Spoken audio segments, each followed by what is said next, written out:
સુરતના ચંદ્રશેખર બ્રિજમાં પતંગની દોરીએ વિખેર્યો પરિવારનો માળો, પિતા પુત્રી બાદ માતાએ પણ તોડ્યો હોસ્પિટલમાં દમ।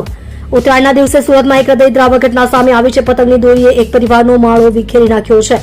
એક પરિવારના 3 સભ્યો એક બ્રિજ પરથી પસાર થઈ રહ્યા હતા ત્યારે પતંગની દોરી અચાનક વચ્ચે આવી જતા આ ઘટના બની હતી। ઉત્તરાયણના દિવસે બનેલા અકસ્માતે શહેરવાસીઓને હચમચાવી નાખ્યા છે।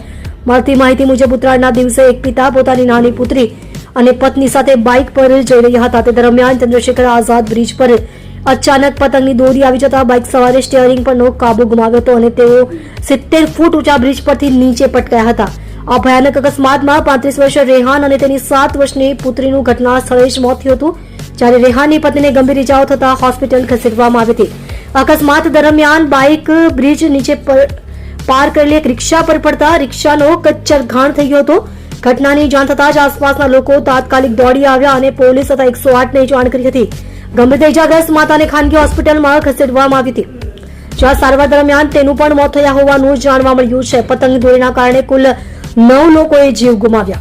ઉત્તરાયણની ખુશીઓ વચ્ચે આવી દુઃખદ ઘટના સર્જાતા વિસ્તારમાં શોકનો માહોલ છવાઈ ગયો છે। આ ઘટનાએ ફરી એકવાર ઘાતક પતંગની દોરીના ખતરાને લઈને ગંભીર પ્રશ્નો ઉભા કર્યા છે। ગુજરાતમાં અલગ અલગ બનાવમાં કુલ 9 લોકોએ પતંગની દોરીના કારણે જીવ ગુમાવ્યા છે। તમે જોઈ રહ્યા છો સૌથી પહેલા ન્યૂઝ આપતી સેવા ન્યૂઝ ગુજરાત, ડાયરેક્ટર અજમલ જાદવની સાથે।